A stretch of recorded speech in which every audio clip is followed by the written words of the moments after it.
Have you ever thought what it would be like if some of your favorite superheroes really existed? Sure, they may be fun to root for on the page or entertaining to watch on the big screen, but if you saw them on the street, would you introduce yourself or cross to the other side? It's been said that heroes demonstrate many of the same qualities as sociopaths. For many mass vigilantes, these traits go far beyond antisocial behavior and acting without fear. Here are Screen Rant's 10 superheroes who would be real-life psychopaths. Deadpool. What makes some of the best crime fighters so appealing is how they walk that line between hero and anti-hero. It's on an extreme side of that line that we find Deadpool, the ultimate anti-hero. Wade Wilson would probably be the first to admit that he has psychotic tendencies, and it's his gleeful willingness to embrace them that makes Deadpool a different kind of superhero. Quick to fillet a henchman or even dismember himself, Deadpool is one superhero who truly does not give a Hulk. How do you reason with an indestructible rage monster? Well, you can't. Anytime Bruce Banner loses himself as the Hulk, everyone just has to get out of his way and hope he doesn't do too much damage before calming down. Hulk is the Hyde to Bruce Banner's Dr. Jekyll, and is only a hero when circumstances allow him to be. It's really a miracle that he doesn't leave more innocent people in his wake. Or maybe the comics and movies just kind of gloss over that aspect of the Green Goliath. Hulk smash! Batman. Superheroes are often divided into two camps, those who kill their enemies and those who don't. While Batman may fall into the latter, he still demonstrates some psychopathic qualities. Traumatized by witnessing the death of his parents, it seems there's an anger in Bruce Wayne that can only be released by beating up baddies. The more broken bones, the better. He might not go all Deadpool on them, but they need to believe he could. Wolverine. As the only superhero with a body count rivaling Deadpool's and rage rivaling Hulk's, Wolverine fits firmly within the kill 'em camp.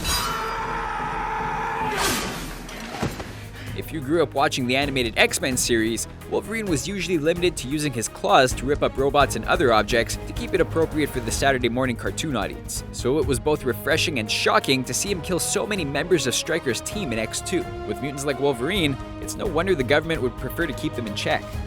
Rapid fire. Judge Dredd. Most legal systems are set up on a series of checks and balances, so that the people arresting criminals aren't the same people prosecuting them. The prospect of someone like Judge Dredd actually existing is terrifying. With the authority to be judge, jury, and executioner, Dredd was biologically bred without empathy so he could carry out his duties in a cold, calculated manner. Not exactly your friendly neighborhood cop. I am the law. Neo. Once Neo truly grasps the nature of the Matrix, everyone living in it becomes expendable. That means that anyone we haven't unplugged is potentially an agent. Since they're all just slaves and the world is an elaborate virtual reality constructed to keep their brains occupied, killing innocent people becomes a non-issue. It might as well be a video game to Neo. After a mind trip like that, anyone's concept of what's real or fake, or right or wrong, would be seriously warped. The Punisher. The Punisher exists for one reason: revenge. A trained Marine whose family was killed by the mob, the Punisher does not care about morality. Just what he sees as poetic justice when he straight up murders thugs. The only reason the Punisher isn't a villain is the fact that he happened to be crossed by criminals and not the Avengers. Wow. Hit Girl.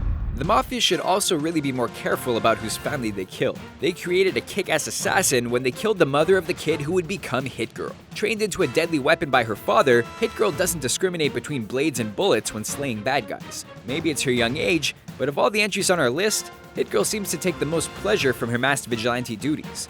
Funny how for some reason, when the film came out, audiences were much more offended by her naughty language.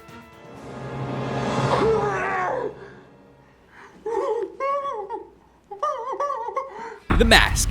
People familiar with Jim Carrey's 1994 version of The Mask probably don't realize that the comic it's based on is an ultra-violent bloodfest. When the ancient mask gives Stanley Ipkiss limitless power, what begins as killing his tormentors in amusing ways ends in a shootout killing 11 cops.